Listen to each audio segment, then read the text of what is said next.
Hi children, how are you? Good to be back with you in the youth worship online video, and it's my immense pleasure to bring the word of Lord with you in front of you.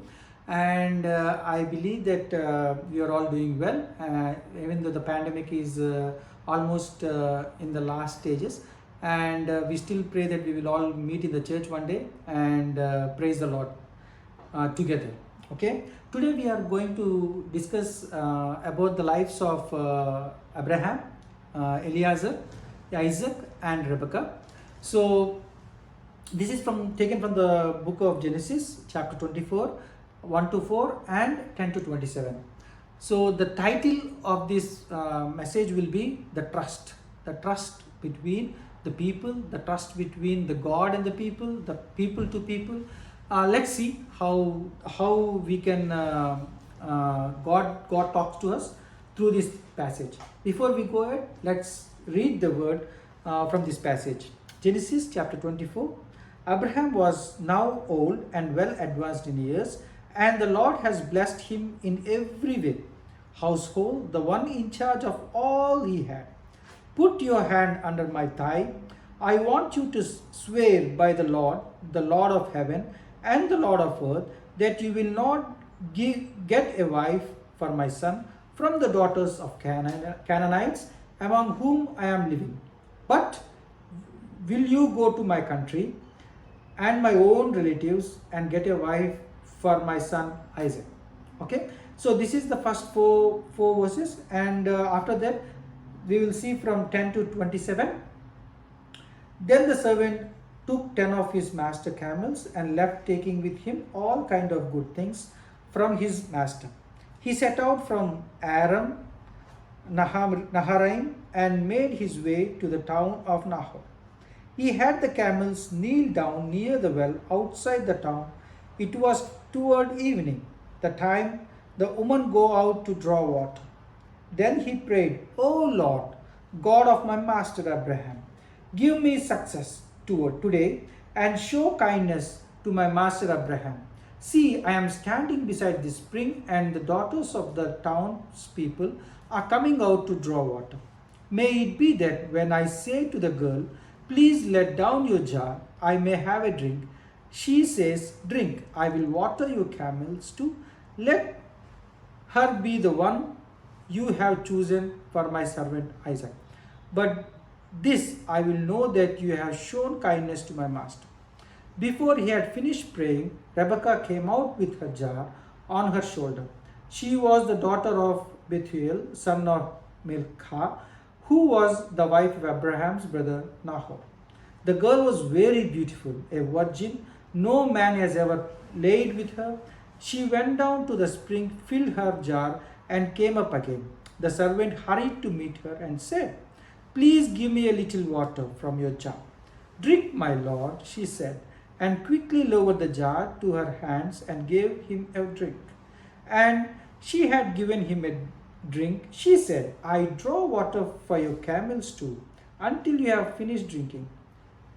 So she quickly emptied her jar into the trough, ran back to the well to draw more water, and drew enough for all his camels. Without saying a word, the man watched her closely to learn whether or not the Lord has made his journey successful.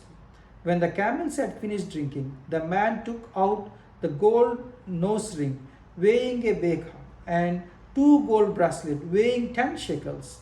Then he asked, whose daughter are you?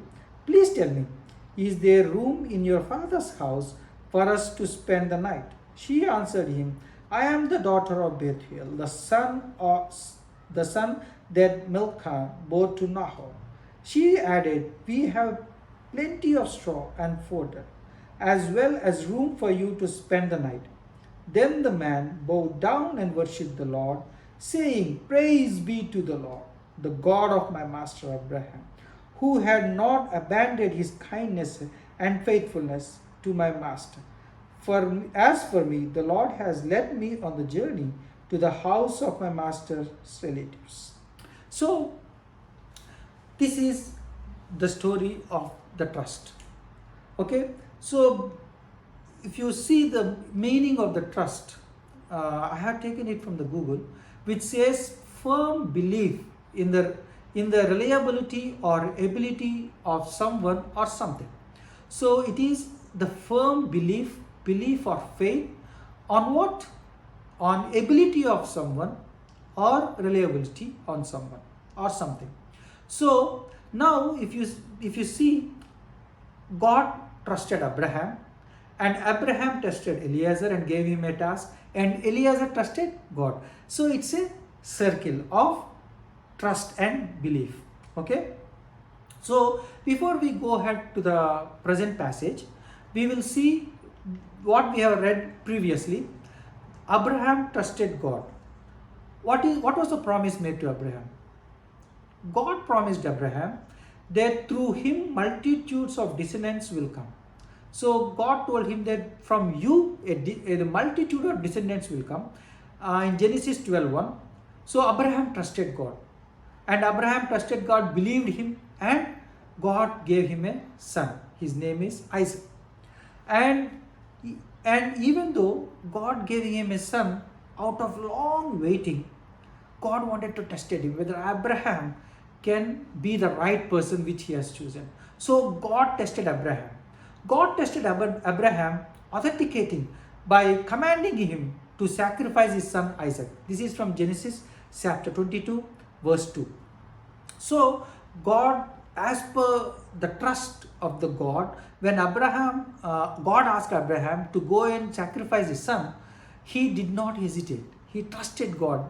By what? The promise which God has given to him. What was the promise? That I will multitude the descendants which are going to come.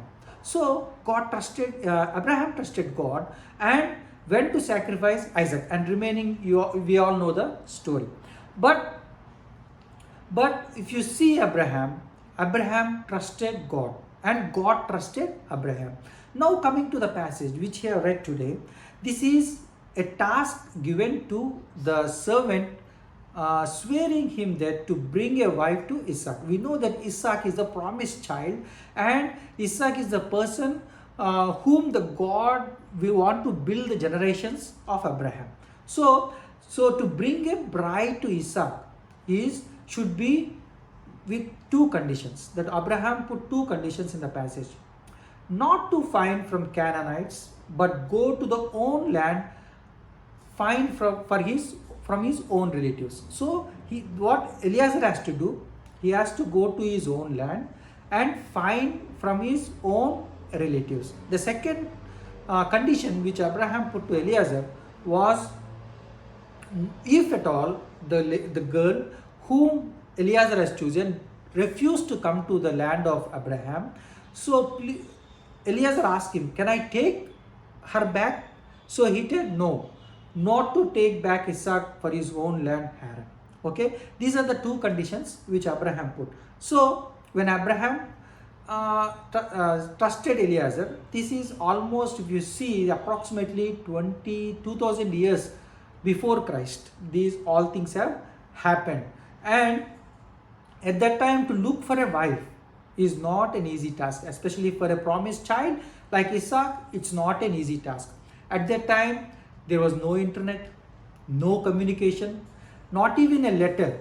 All what he has to do, he has to blindly go through a place where Abraham told, and ask someone to give a wife for his master's son.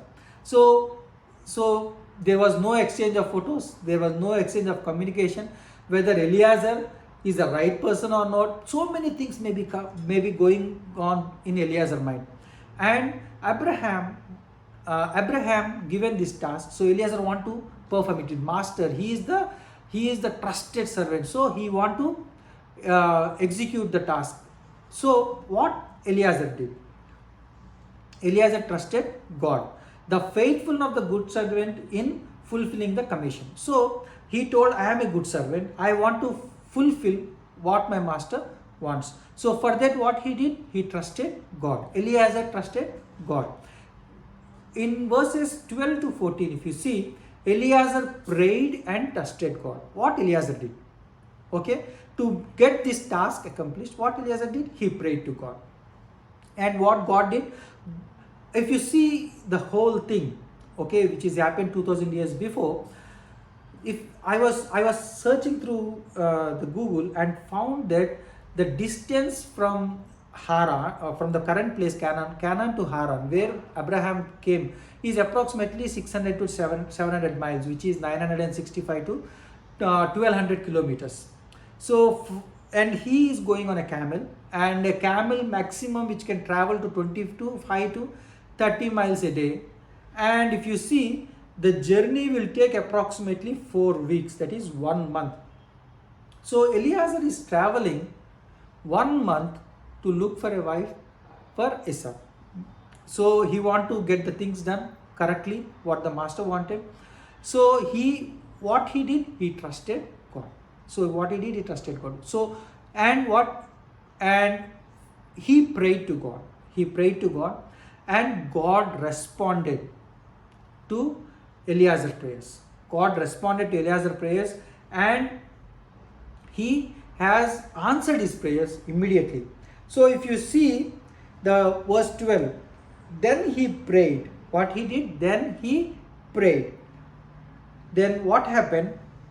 In 15, verse 15, before he had finished prayer, before he has finished praying. So the most important point is, God answered Eliezer before he has finished praying. So quick, the answer was so quick from God that he answered before Eliezer finished praying. So if you see in verse 6, and Abraham was telling him that the Lord, the God of heaven, who brought me out of my father's household and my native land, and whom spoke to me, promised me on oath, saying to your offspring, I will give this land.